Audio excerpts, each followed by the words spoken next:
بسم اللہ الرحمن الرحیم ناظرین، welcome to 8 o'clock. This is Shuja ul Hassan Khan. ناظرین، آج ایک انتہائی اہم دن ہے. Today marks one of the very important days in the history of Pakistan Saudi Arabia relations.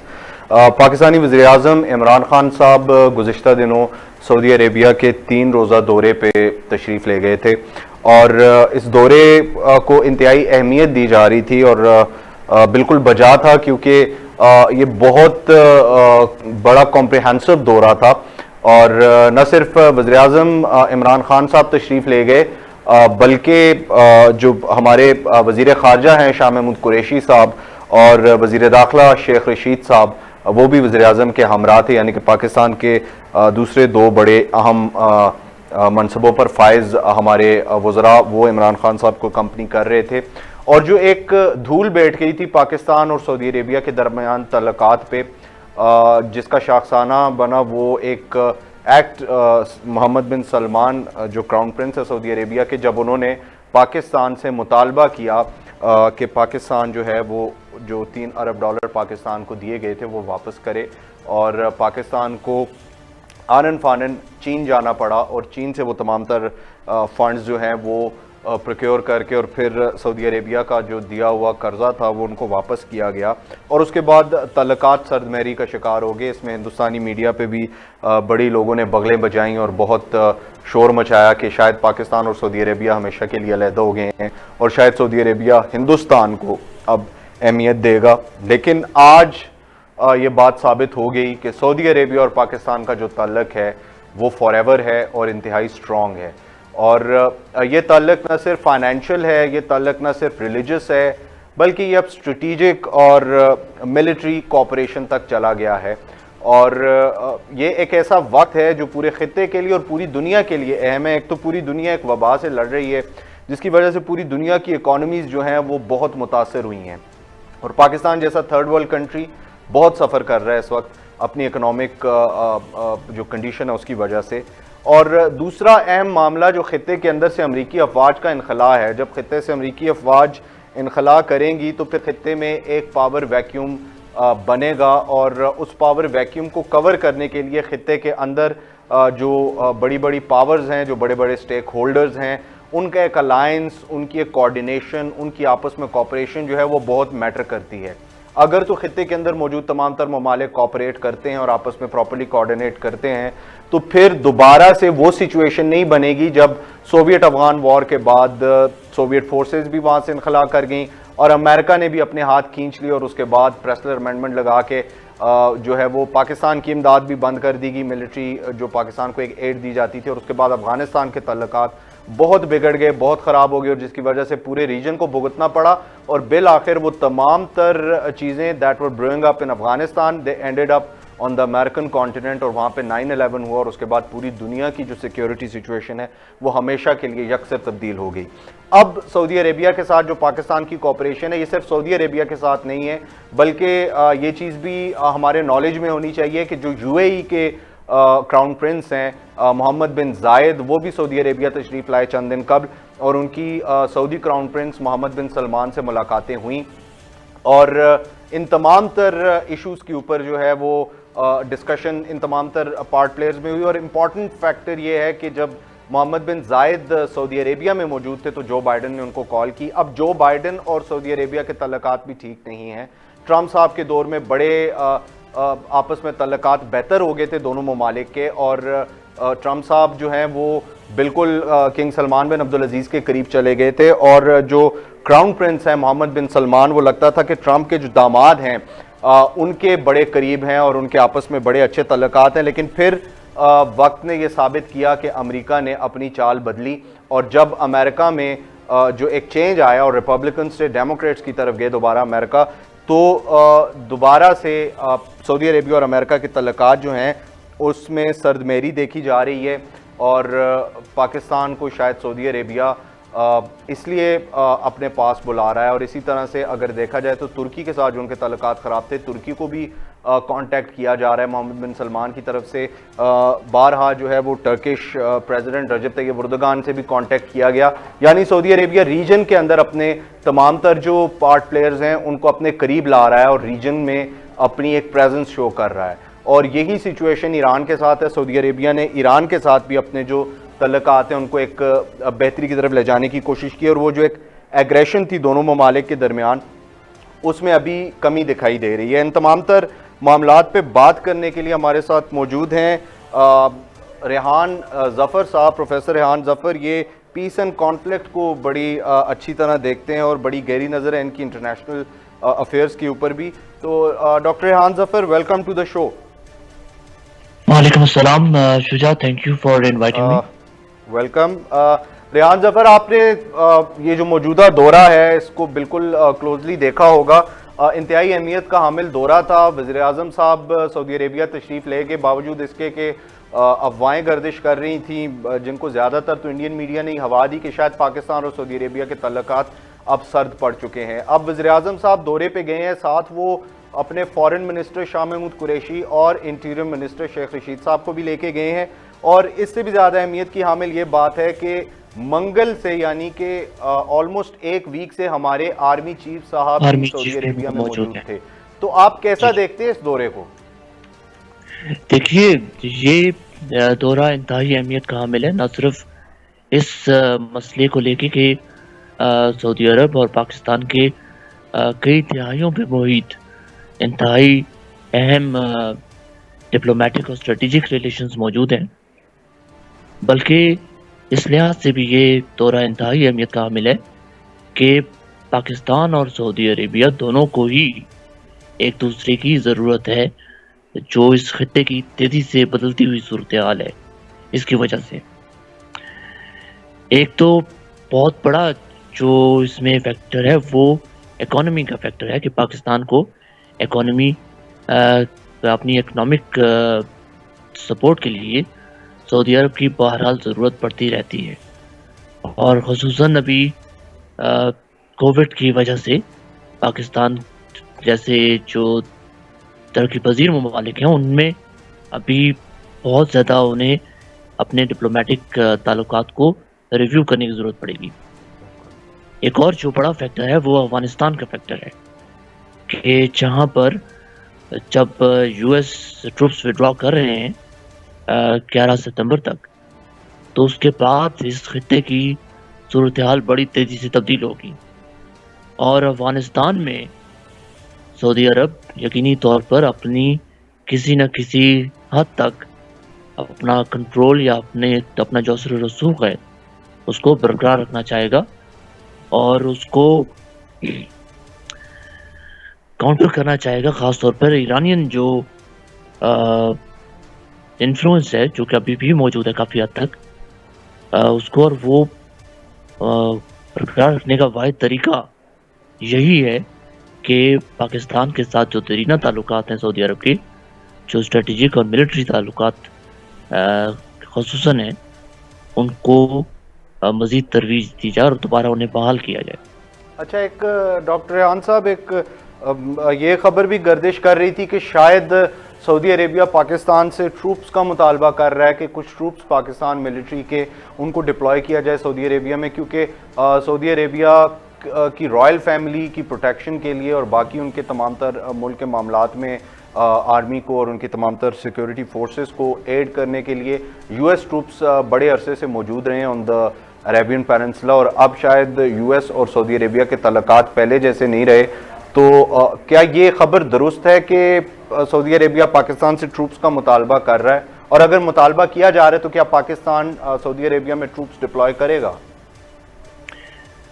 دیکھیے, پاکستان اور سعودی عرب کے جو تعلقات ہیں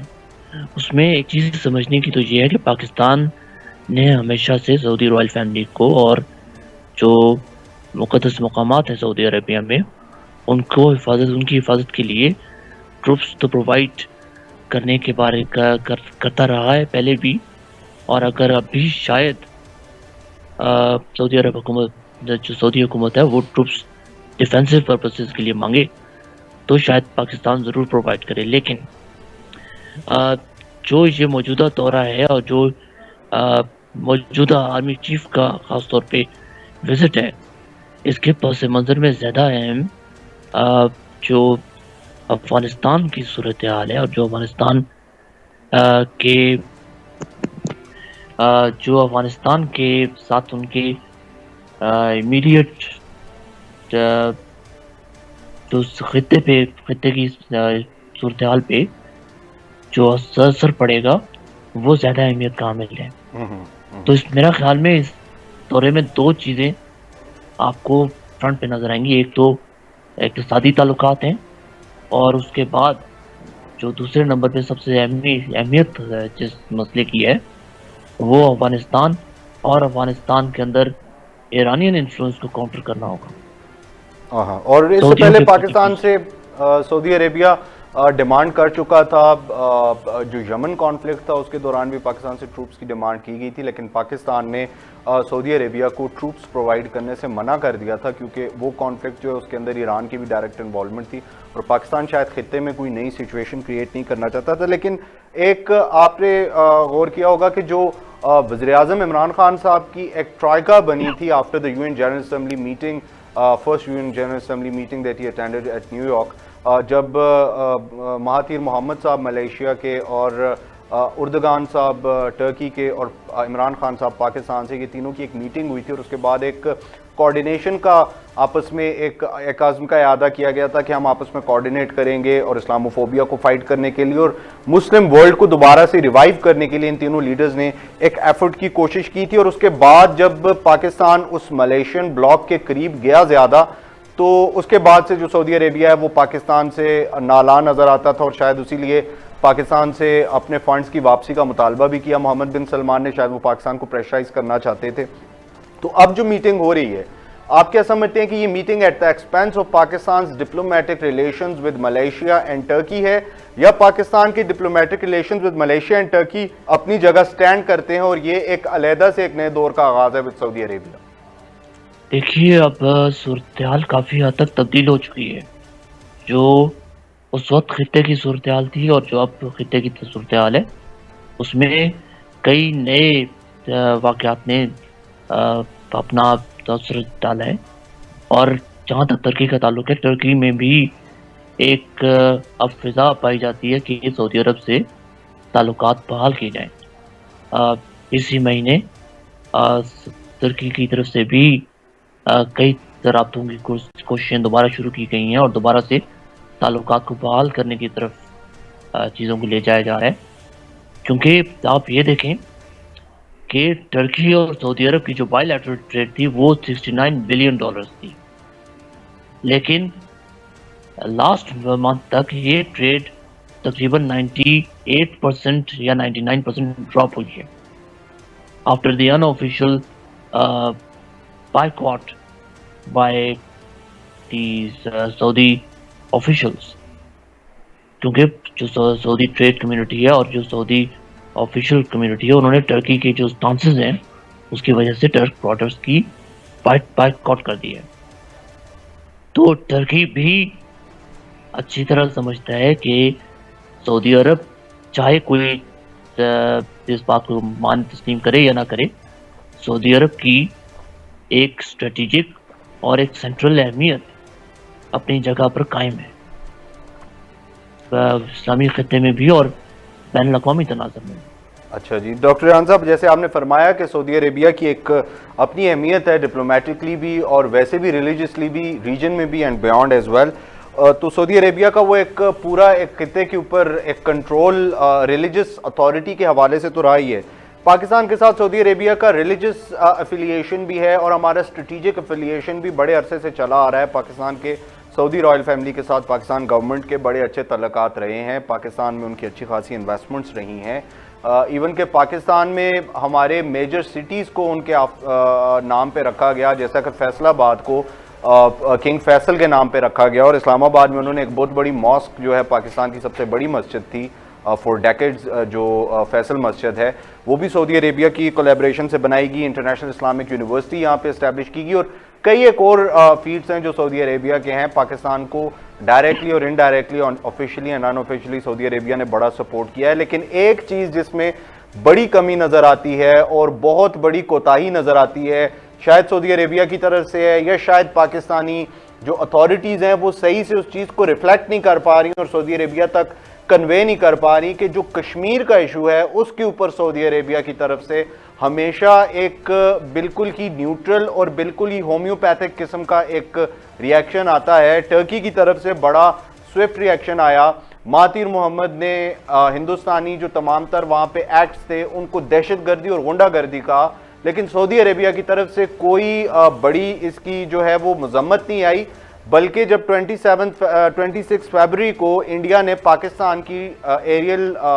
جو ایک باؤنڈری تھی اس کو وائلیٹ کیا اور بالا کوٹ بامبنگز ہوئی, وہاں پہ وہ بامبز گرا کے چلے گئے, اس کے بعد یو اے ای نے سعودی عربیہ کی جو انڈیا کی فارن منسٹر تھیں, the then foreign minister Sushma Swaraj صاحبہ, ان کو انوائٹ کیا as an observer, as a special guest to the OIC Organisation of Islamic Conference کی جو میٹنگ تھی یو اے ای کے اندر اس میں. اور اس وقت بھی سعودی عربیہ نے اپنا جو ایک لیوریج ہے وہ یوز کر کے یو اے ای کو اس بات پہ آمادہ نہیں کیا کہ ابھی جو ہندوستان ہے اس نے پاکستان کے ساتھ ایک اتنا بڑا کانفلکٹ جو ہے وہ کریٹ کیا ہے, تو آپ کائنڈلی ہندوستان کو نہ بلائیں. اور اس کے بعد جب 5 اگست 2019 آنورڈز جو کچھ مودی سرکار نے وہاں پہ کشمیر میں کیا, اس کے بعد سے بھی سعودی عربیہ کی طرف سے کوئی بڑی مذمت نظر نہیں آتی. تو کیا یہ جو آرمی چیف صاحب بھی گئے ہیں, فارن منسٹر بھی گئے ہیں, پرائم منسٹر بھی گئے ہیں, تو کیا اس موضوع پہ بھی کوئی بات ہوئی ہوگی کہ کشمیر کے ایشو کے اوپر سعودی عربیہ جو ہے وہ پاکستان کے سٹینس کو سپورٹ کرے؟ دیکھیے, مورلی تو اور ڈپلومیٹیکلی سعودی عرب پاکستان کو سپورٹ کرتا رہتا ہے, لیکن اس میں ایک چیز جو سمجھنے والی ہے. دیکھیں, انٹرنیشنل ریلیشنز میں جو ممالک کے تعلقات ہوتے ہیں وہ ایموشنل نہیں ہوتے, وہ مفادات کے اوپر بیس کرتے ہیں. اور جہاں تک آپ کے عرب کنٹریز کا تعلق ہے, عرب کنٹریز کے اندر ایک عرب بلاکزم کے اوپر پالیٹکس کی جاتی ہے, اور اس پولیٹیکل جو سنکرونائزیشن ہے اس کا ایک بڑا مقصد ایرانین انفلوئنس کو کاؤنٹر کرنا ہے. تو with in the immediate Middle East region آپ کو پتہ چلے گا کہ جو عرب پالیٹکس ہیں وہ ایرانین انفلوئنس کو کاؤنٹر کرنے کے اوپر بیس کرتی ہیں. جہاں تک انڈیا کا تعلق ہے, Saudis are very pragmatic, same as the case with Iranians. آپ کو سعودی عرب کی بھی اور ایران کی بھی انڈیا کے ساتھ بڑے اچھے تعلقات ملیں گے. اس کی وجہ یہ ہے کہ انڈیا ایک بڑی اقتصادی طاقت ہے, اور اس بات کو ہمیں تسلیم کرنا پڑے گا. کسی بھی ملک کے لیے اپنے ڈپلومیٹک کلٹ کو انکریز کرنے کا جو آپ کی ڈپلومیٹک لیوریج ہے اس کو بہتر بنانے کا طریقہ یہی ہوتا ہے کہ آپ اپنی اقتصادی اور اپنی جو افرادی قوت ہے اس کو بہتر بنائیں. انفارچونیٹلی پاکستان میں اس پہ کام نہیں کیا گیا, تو اس پہ ہم سعودی عرب کو یا کسی اور ملک کو بلیم نہیں کر سکتے کہ وہ بطور ایک ملک کے, بطور ایک اسٹیٹ کے ہمیں کسی سٹانس پر سپورٹ نہیں کر رہے. جہاں تک طیب اردگان صاحب کا تعلق ہے اور مہاتیر محمد صاحب کا تعلق ہے, یہ دونوں لیڈران, ان کا ایک انڈیویجول پرسپیکٹو ایسا ہے کہ یہ بہت سارے مسلمانوں کے معاملات پر بولتے رہے ہیں اور اب بھی بولتے ہیں. تو وہ ایک انڈیویجول پرسپیکٹو آپ کو نظر آتا ہے, وہ that does not reflect a continuation of state policy. Rehan صاحب, میں آپ سے جو اگلی میری ایک آپ سے کوشچن ہے, جو انتہائی امپورٹنٹ ایک ڈیولپمنٹ ہے کہ سعودی عربیہ جو ہے وہ اب ایک اس کی ایک ویسٹ اورینٹڈ پالیسی تھی فار پاسٹ فیو ڈیکیڈز کہ وہ ایک ان کی جو ایک پیٹرو اکانومی جو سنکرنائز کر گئی تھی with West and U S, تو ان کی تمام تر جو ڈپلومیٹک اینڈ ملٹری جو ایک ان کی ایک پرائرٹیز تھیں, they were only focused towards west and specifically towards United States of America. But Saudi Arabia, جیسا کہ آپ نے فرمایا کہ ایران اور سعودی عربیہ دونوں ہی پریگمیٹک جو ہیں کنٹریز ہیں, they look into the ground realities, اور the ground reality is that China is emerging as an economic power, اور globally چائنا جو ہے وہ ایک گلوبل ہیجمون کے طور پہ سامنے آ رہا ہے. اور